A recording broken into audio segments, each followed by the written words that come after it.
KTO Radio présente À haute voix, la lecture intégrale des œuvres spirituelles majeures.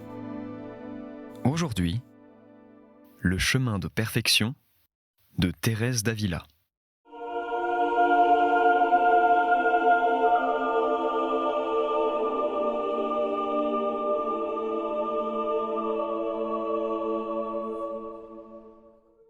Chapitre 9.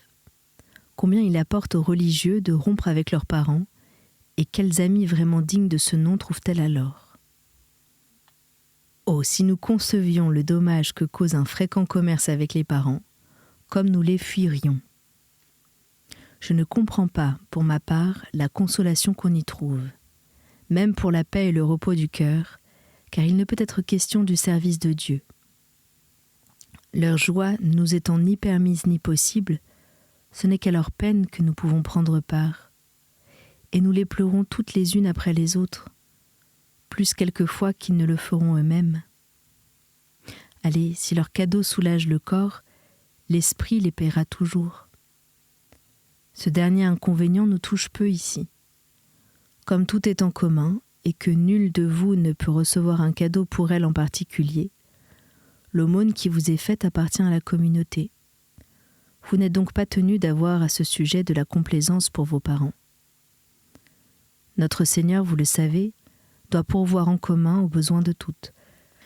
Je suis épouvantée du dommage que font ces rapports fréquents avec la famille.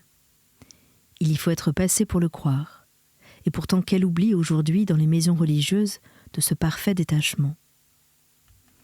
Je ne sais vraiment ce qu'abandonnent dans le monde ceux qui prétendent avoir tout quitté pour Dieu, s'ils ne se séparent du principal, c'est-à-dire des parents. Et tel est l'abus que l'on veut faire passer pour un défaut de vertu en des personnes religieuses, de ne pas aimer beaucoup leurs proches et de ne pas les voir souvent. Voilà ce que l'on dit avec le monde et ce que l'on appuie sur les raisons du monde. Dans ce monastère, mes filles, ayons grand soin de recommander à Dieu nos parents, c'est un devoir. Mais ensuite, éloignons-les le plus que nous pourrons de notre souvenir, parce que c'est une chose naturelle de nous attacher à eux plutôt qu'à d'autres personnes. Mes parents m'ont extrêmement aimé, disait-on, et je les aimais jusqu'à les empêcher de m'oublier. Et néanmoins, j'ai reconnu, parce ce qui m'est arrivé ainsi qu'à d'autres religieuses, combien peu il faut compter sur leur attachement pour nous. J'excepte ici les pères et mères qui restent fidèles à leurs enfants. Aussi est-il juste, quand ils ont besoin de consolation, de leur en procurer, sans préjudice toutefois de nos devoirs. On peut, en le faisant, conserver un détachement parfait. J'en dis autant des frères et des sœurs. Quant aux autres parents, c'est d'eux que j'ai eu le moins de secours au milieu de grands besoins où je me suis vue. Le secours m'est venu des serviteurs de Dieu. Croyez, mes sœurs, que si vous le servez fidèlement, vous ne trouverez point de meilleurs parents que ceux que le divin Maître vous enverra. Je sais qu'il en est ainsi. Et si vous vous conduisez, comme vous le faites, d'après cette conviction, si vous comprenez que vous ne pourriez agir autrement, sans manquer à votre véritable ami, à votre époux, croyez qu'en très peu de temps, vous arriverez à cette liberté du cœur. Croyez en outre que vous pouvez accorder plus de confiance à ceux qui vous aimeront pour Dieu seul, qu'à tous vos parents réunis. Croyez que de tels amis ne vous manqueront jamais, et que vous trouverez dans ceux à qui vous pensiez le moins, des pères et des frères. Comme ils n'attendent que de Dieu seul la récompense, ils travaillent pour nous. Ceux, au contraire, qui attendent de nous le salaire de leur service, nous voyant pauvres et dans l'impuissance de leur être utiles en quoi que ce soit, se lassent bientôt de nous assister.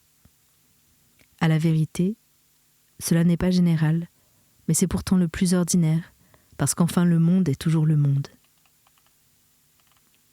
Si l'on vous dit le contraire, et qu'on veuille le faire passer pour une vertu, ne le croyez pas.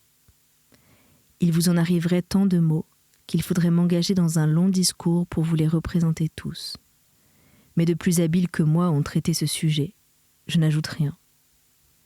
Si, tout imparfaite que je suis, j'ai suffisamment compris cette matière, quelle lumière n'auront pas les parfaits? On ne cesse de nous dire de fuir le monde, les saints nous le conseillent. Il est donc clair que cela est salutaire. Or, croyez-moi, ce qui nous attache le plus fortement au monde, comme je l'ai dit, et ce dont nous avons le plus de peine à nous détacher, ce sont les parents. C'est pourquoi ceux qui, pour entrer dans la vie religieuse, abandonnent leur pays, font bien, pourvu que cet éloignement les détache de l'affection de leurs parents. Car le véritable détachement ne consiste pas, selon moi, à s'éloigner des corps. Il consiste à s'unir de toute son âme à Jésus-Christ, notre souverain bien et notre maître. Comme alors on trouve tout en lui, on oublie tout le reste. Aussi longtemps donc que nous ne serons pas pénétrés de cette vérité, l'éloignement nous sera fort utile. Mais après, il pourra se faire que notre Seigneur change en croix ce qui nous plaisait et qu'il veuille de nous ses rapports avec les parents.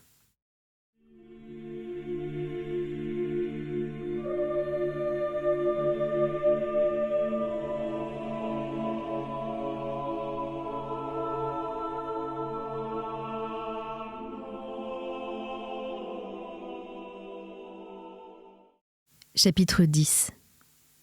Du détachement de nous-mêmes et de l'humilité.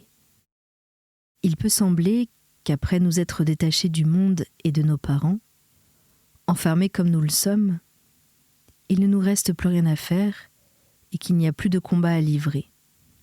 Ô mes sœurs, ne vous abandonnez pas à une pareille sécurité et ne vous laissez pas aller au sommeil. Vous ressembleriez à celui qui, le soir, ferme soigneusement les portes, de crainte des voleurs, et se couche ensuite fort tranquille, tandis qu'il a les voleurs dans la maison. Il n'y a pire voleurs, vous le savez, que ceux qui sont dedans. Or, nous demeurons nous-mêmes dedans, et si on ne procède pas avec grande précaution, si, comme dans l'affaire la plus importante, on ne veille pas à vaincre sa volonté, 1000 choses nous raviront cette sainte liberté d'esprit, et l'empêcheront de voler, libre du poids de son corps, vers le Créateur. Pour détacher nos affections des choses passagères d'ici-bas, et les attacher à ce qui ne doit jamais finir, ayons sans cesse présente à l'esprit la pensée que tout n'est que vanité, et que tout finit en un moment. Le moyen peut sembler faible, et cependant, il communique peu à peu à l'âme une grande vigueur. De plus, ayons grand soin, même dans les plus petites choses, dès que nous sentons une attache, d'éloigner notre pensée de l'objet qui nous captive et de la ramener à Dieu. Le secours de Dieu ne nous manquera pas. Déjà, par une précieuse faveur, il nous a réunis dans cet asile où je puis dire que le plus difficile est fait. Reste pourtant à nous détacher de nous-mêmes et à lutter contre notre nature. Chose rude encore, parce que nous tenons à nous-mêmes par un lien si intime, par un si grand amour. Heureusement, la véritable humilité vient ici à notre aide, car cette vertu et la mortification vont toujours ensemble. Ce sont deux sœurs qu'il ne faut point séparer. Rien de commun entre ces sœurs et la famille à qui vous devez renoncer. Je vous exhorte au contraire à vivre intimement avec elles, à les chérir et à ne vous jamais éloigner de leur société. Ô souveraine vertu, reine du monde, chers amis de Jésus-Christ notre Maître, qui dans sa vie mortelle ne se vit jamais un instant sans vous. Sainte vertu qui exerçait un suprême empire sur toutes les créatures, qui nous délivrait de toutes les ruses et de tous les pièges du démon. Celui qui vous possède peut se montrer avec assurance et combattre contre tout l'enfer ligué, contre le monde et toutes ses séductions. Qu'il n'ait pas peur de qui que ce soit, car le royaume des cieux lui appartient. Et que pourrait-il craindre, lui qui compte pour rien de tout perdre ici-bas, et qui, dans cette perte même, trouve un gain? Il ne craint qu'une chose, c'est de déplaire à son Dieu. C'est pourquoi il le supplie de le fortifier dans ses deux vertus, afin qu'il ne les perde pas par sa faute. À la vérité, ces vertus ont cela de propre qu'elles se cachent à celui qui en est orné. Jamais il ne les aperçoit en lui. et il ne peut se persuader qu'il les possède, quoi qu'on lui dise pour l'en convaincre. Mais elles sont d'un si grand prix à ses yeux qu'il travaille sans cesse à les acquérir, et il s'y perfectionne de jour en jour. C'est en vain toutefois que ceux qui ont ces vertus en partage voudraient les cacher. Elles éclatent au dehors, et il suffit de traiter avec eux pour les découvrir, quoi qu'ils fassent. Mais quelle n'est pas ma témérité d'entreprendre de louer l'humilité et la mortification, après que le roi de gloire les a lui-même tant loués, si admirablement consacrés par ses propres souffrances. Voilà donc, mes filles, le travail à faire pour sortir de la terre d'Égypte. Avec ces 2 vertus, vous aurez la manne du désert. Tout vous sera savoureux, et ce qui est le plus amer au goût des gens du monde vous sera doux. La première chose à faire, c'est de se dépouiller de l'amour de son corps. Nous sommes quelques-unes si naturellement amies de nos aises, si inquiètes de notre santé, qu'il n'y a pas peu à faire en ce point. Telle est même la guerre à soutenir par les religieuses, et aussi par d'autres, contre ces 2 passions, que Dieu en attend sans doute une grande gloire. Mais pour m'en tenir aux religieuses, on dirait vraiment que certaines d'entre nous ne sont entrées en religion que pour travailler à ne point mourir, tant elles prennent soin de prolonger leur vie par tous les moyens en leur pouvoir. À vrai dire, nous avons ici assez peu de ces moyens, et le fait est rare. Mais je voudrais qu'on n'en eût même pas le désir. Courage, mes sœurs. Votre but en venant dans cette maison a été de mourir pour Jésus-Christ, et non de vous soigner pour Jésus-Christ. C'est le démon qui nous suggère la nécessité de ces précautions pour supporter et observer la règle. Et qu'arrive-t-il ? C'est que l'on a tant de soin de conserver sa santé pour garder la règle qu'on ne la garde jamais en effet, et qu'on meurt sans l'avoir accomplie entièrement durant un seul mois, ni même peut-être durant un seul jour. Je ne sais donc pas ce que nous sommes venus faire au Carmel. Qu'on ne craigne pas d'imprudence en cette matière. Ce serait merveille avec nos confesseurs, si promptes à trembler qu'on ne se tue de pénitence, et avec l'horreur qui nous est si naturelle de ces imprudences-là. Plût à Dieu que nous fussions aussi exacts en tout le reste. Les religieuses ferventes, qui foulent aux pieds cette discrétion, ne se fâcheront pas, je le sais, de tout ce que je viens de dire. Et moi, je ne m'inquiète pas que l'on dise que je juge des autres par moi-même, car en cela on dit vrai. À mon avis, c'est pour punir cet excès de discrétion que notre Seigneur permet que certaines religieuses soient plus malades.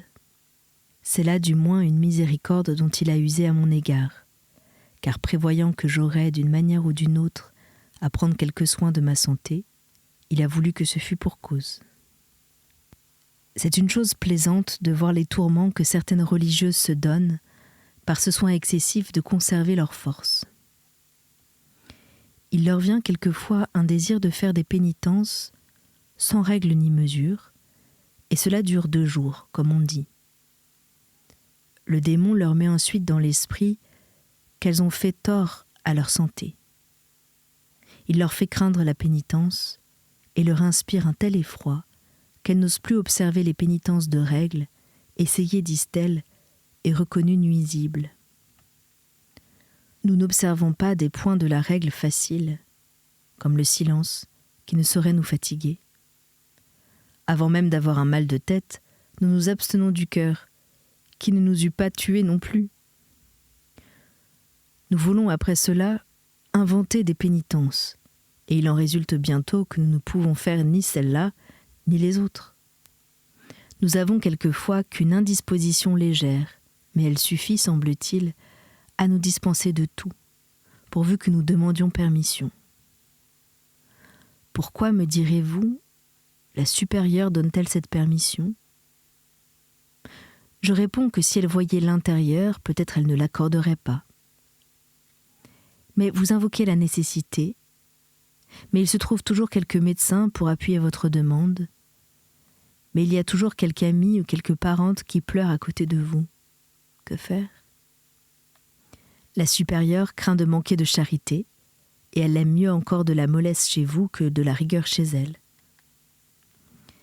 Ces choses peuvent quelquefois arriver, je les signale ici, afin que vous les évitiez, car si le démon commence à nous effrayer par l'appréhension de la ruine de notre santé, nous ne ferons jamais rien. Daigne notre Seigneur nous donner ses lumières, afin que notre conduite soit toujours parfaite. Amen.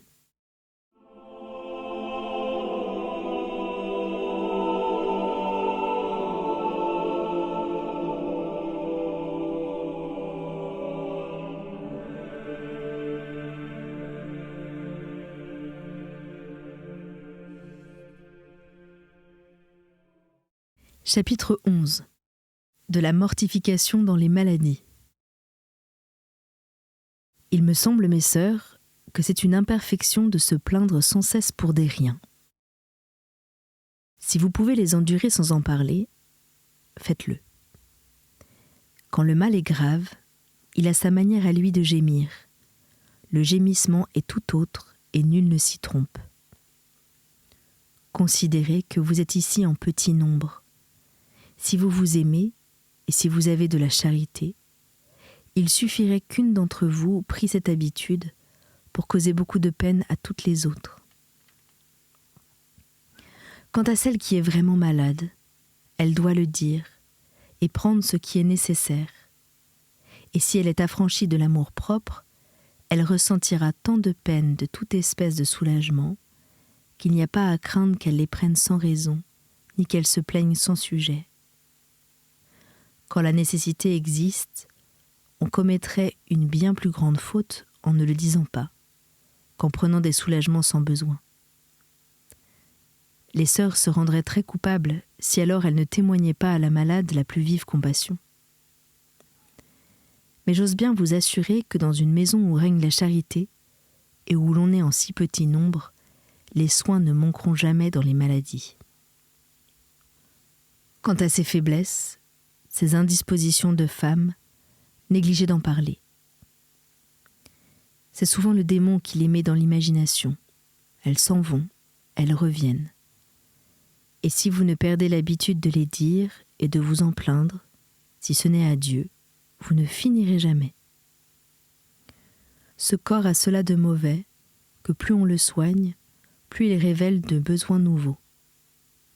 On ne saurait croire combien il demande à être flatté. La moindre nécessité est pour lui un prétexte spécieux. Et ainsi il trompe la pauvre âme et l'empêche d'avancer dans la vertu. Songez combien de pauvres malades n'ont personne à qui se plaindre. Voulez-vous être pauvre et bien traité? Cela ne s'accorde pas. Pensez encore combien il y a de femmes mariées qui, en proie à de grandes souffrances et du corps et de l'âme, n'osent s'en plaindre, de peur de fâcher leur mari. Je puis dire qu'il y en a beaucoup, et même dans les rangs élevés de la société. Et quoi? Pécheresse que je suis, pourrais-je donc oublier que nous ne sommes pas venus ici pour y être mieux traités qu'elles? Ô vous, qui êtes libres des misères du monde, sachez souffrir quelques petites choses pour l'amour de Dieu, sans que tout l'univers l'apprenne. Quoi? Une femme mal mariée, quand elle ne veut pas que ses plaintes reviennent à son mari, souffre seule quelquefois beaucoup, et ne s'ouvre jamais à personne de son malheur. Et nous n'endurerions pas entre Dieu et nous quelques-unes de ces souffrances qu'il nous envoie pour nos péchés, alors surtout que nous voyons l'inutilité de nos plaintes pour les soulager. Tout ce que je viens de dire ne s'applique point aux maux violents, tels qu'une grosse fièvre. Et alors même, je désire qu'on se plaigne avec modération, et que toujours on montre de la patience. Je n'ai voulu parler que de ces mots légers qui n'empêchent pas de rester debout. Mais qu'adviendrait-il si ces pages venaient à être connues hors de cette maison? Que diraient de moi toutes les religieuses? À de bon cœur, je consens à cette divulgation, si quelqu'une doit s'amender par cette lecture. Car lorsqu'il s'en trouve une seulement dans un monastère, qui se plaint ainsi des moindres maux, il arrive que le plus souvent, on ne veut pas croire les autres, quelque grands que soient les maux dont elles se plaignent. Rappelons-nous nos pères, ces ermites qui vécurent dans les siècles passés, et dont nous prétendons imiter la vie. Que de douleurs et quel isolement! Que n'eurent-ils pas à endurer du froid, de la faim, du soleil, de la chaleur, n'ayant que Dieu pour confident de leurs souffrances? Pensez-vous qu'ils fussent de fer? Non. Ils étaient aussi délicats que nous. Tenez pour certain, mes filles, que lorsque nous commençons à vaincre ces misérables corps, ils ne nous fatiguent pas autant. Assez d'autres s'occuperont de ce qui vous est nécessaire. Quant à vous, affranchissez-vous de ce soin, à moins d'une évidente nécessité. Si nous ne sommes résolus à braver une fois pour toutes la crainte de la mort et de la maladie, nous ne ferons jamais rien. Vivez de telle sorte que vous n'ayez pas à redouter la dernière heure, et abandonnez-vous entièrement entre les mains de Dieu, acceptant tout ce qui lui plaira d'ordonner de vous. Qu'importe que nous mourions, ce corps s'est tant de fois moqué de nous. Pourquoi ne nous moquerions-nous point quelquefois de lui? Croyez-moi, une telle détermination est d'une plus haute importance que nous ne saurions penser. En effet, en répétant et en multipliant ces actes de mortification, nous arriverons peu à peu à le dominer avec la grâce de Dieu. Or, cet ennemi vaincu, on est très fort pour soutenir la bataille de cette vie.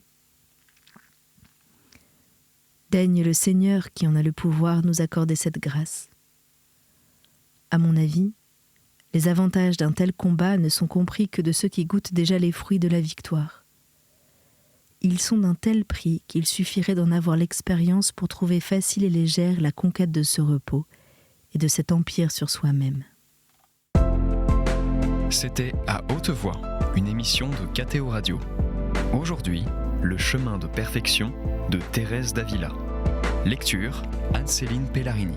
Captation et réalisation, Aymeric Plouinec et Thibaut Dagalier. Une émission disponible en podcast sur ktoradio.com et sur l'application KTO Radio.